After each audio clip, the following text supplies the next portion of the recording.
And welcome to Grill Talk again, and we are little nicer weather than it was last time. Kind of spring? Yes, kind of spring, yeah. So I know a lot of people like to do briskets. Some people feel maybe it's a little intimidating. It's a lot of money. It's a big piece. It takes a fair bit of time. We are going to be doing a tri-tip just like a brisket. So what we're going to start with here is a kosher coarse salt that I like to use. It's called a dry brine, and I like to use the coarse because it can kind of control how much I'm putting on. Yeah, you can see it. Yeah, you don't want too much, although on a big chunk of meat like this, it's not too bad. So the tri-tip is from the hind quarter, and it doesn't maybe always have as much marbling as a brisket does, but these have been pretty nice the last while. And it's got a bit of fat on it, which I like to leave on it. And you can also use the pink Himalayan salt, which I think a lot of people have in their pantries. What the salt does is it actually draws moisture out. The moisture dissolves the salt, and it actually draws that moisture back in to the tri-tip. I think there's a bit of a myth, Wayne, that people say, well, they say salt will dry out the meat. Yeah. So what is I'm not sure if that's just been disproven, but Mythbusters. Mythbusters, there we go. I like to use it. It sure seems to make a difference, and it actually enhances the flavor of the meat. It actually keeps the moisture in during the cooking process. And so on a chunk of meat like this, I like to have it sit overnight. Okay. With the kosher salt. Okay. So how do you wrap it now for night? Really now, I would just wrap it up in this paper, put it into a tray so that it doesn't, or into a bowl so it doesn't leak in your fridge, and just put it in the fridge overnight. Throw it on the smoker in the morning. Okay, sounds good. We'll see you then. So we are back. We have let it sit overnight after we put the kosher salt on yesterday. And we're going to be using our Killer Hogs brisket rub on a wannabe tri-tip. Actually, because we're treating it like a brisket. So, yeah. So we put the kosher salt on yesterday, and now we are going to season it up. This is a really good brisket rub. It doesn't have, it's got a, it's not like a hot or spicy or anything, but it's got a really nice salt and pepper and a bit of garlic. And it's going to give it a nice bark. Yes, yeah, and it's because it's a nice big chunk of meat, you can put a fairly good coat on it, because when you slice it, you're only getting a little bit of it. Pretty generous. I like less is more is really not the case on this. No, it's a big piece of meat, so it can handle it. We'll season it up, and we're going to get it on the grill. We've got the Pit Boss going, 250, and we're going to be bringing it up to 160. And now that it's looking pretty spiced up, we are going to go to the grill. And we've got our Pit Boss here running at 250. We got our water going, which I just started doing that the last while. Yeah, that's a new thing you've started. It helps keep the moisture in the smoker itself. I'm just gonna get this guy probed, and then we're gonna be ready to start waiting. So we're looking for an internal temperature here of 160? 160 before we wrap it. And then we'll wrap it in some butcher paper. Yeah, just want to get it into the thick part of the meat. Perfect. Got the water in. We're good to go, and we'll see you later. See you in a bit. Okay, so we have reached our 160 mark. So we want to now take, we've got nice color on there. Looks great. Yeah. Oh, and it smells amazing. So we're going to be doing a wrap now. So we'll get that onto the paper here. Real quick like. Hot. Yes. Okay.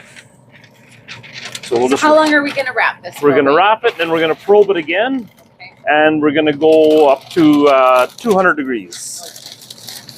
And we're staying at the same temperature. Yeah, we'll just leave it exactly the way it is.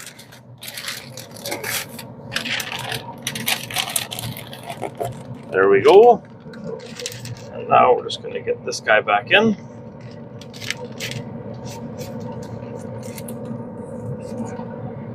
And that's it. Okay, that's it. We are ready now. All right, then we'll see you in a bit. See you in a bit. Yep. Okay, and we're back, and we are at 2:01. We're going to pull it off, and we're going to let it rest for a bit. Okay. Oh, look at this juices So, running out of there. I don't know if you can see my water dish here. Oh, yeah. I had it pretty full, so it kind of good moisture. keeps moisture coming in. Yeah, so that's a new trick you've kind of so started. we're just going to let it rest for about 15 minutes or so, and we're going to cut into it. So we will be back in a flash. And we're back with a rested Triscuit.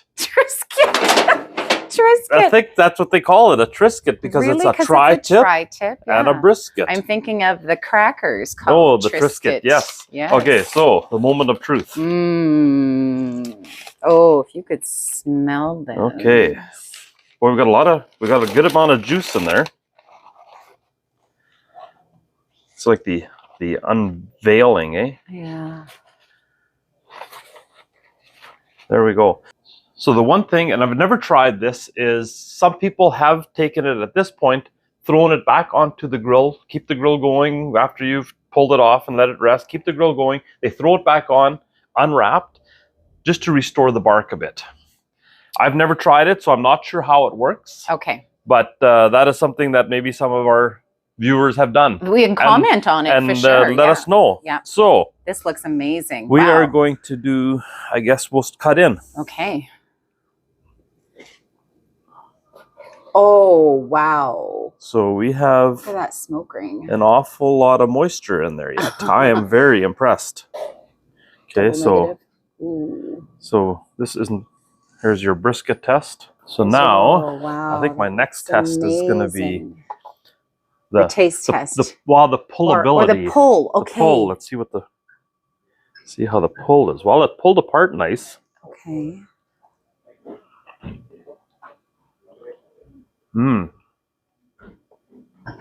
I'll have to try again. Okay, you made one of these at Easter, Wayne. Is it comparable to what you did at Easter? Exactly. Okay. It is so nice. Oh. I was skeptical at first. The first time I tried it, because it's a sirloin, and I'm thinking, you do it like a roast or a steak. Yeah. Stop it at 135, 145, depending on what you like.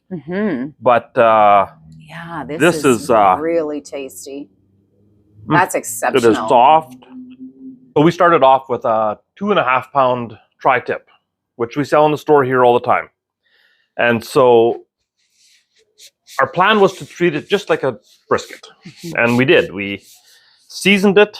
Actually, we started with a dry brine. Right, with the kosher salt. With the kosher salt. Yeah, 1 day in the kosher salt. Yeah, sprinkle it on, let it sit for 48 hours, 24 hours, whatever.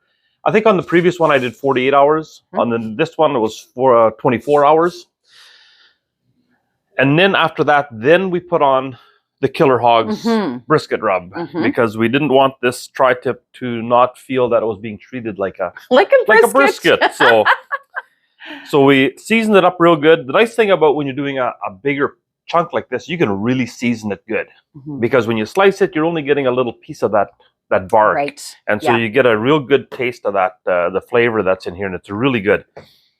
The other thing is, once we had it seasoned, we put it on the Pit Boss at 250, and we ran it it took 2 hours to get it up to 160.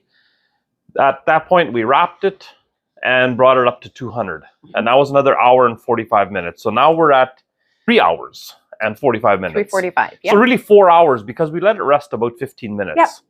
So the nice thing with that is you're not dealing with a 10, 12, 15-hour brisket. And great for the smaller family. Yeah, this was delicious. You're not dropping maybe $150. Now this one was $28. And so come on down. Okay, sounds good. Give the Killer Hogs a try, the kosher salt, and check out our recipe that we'll post.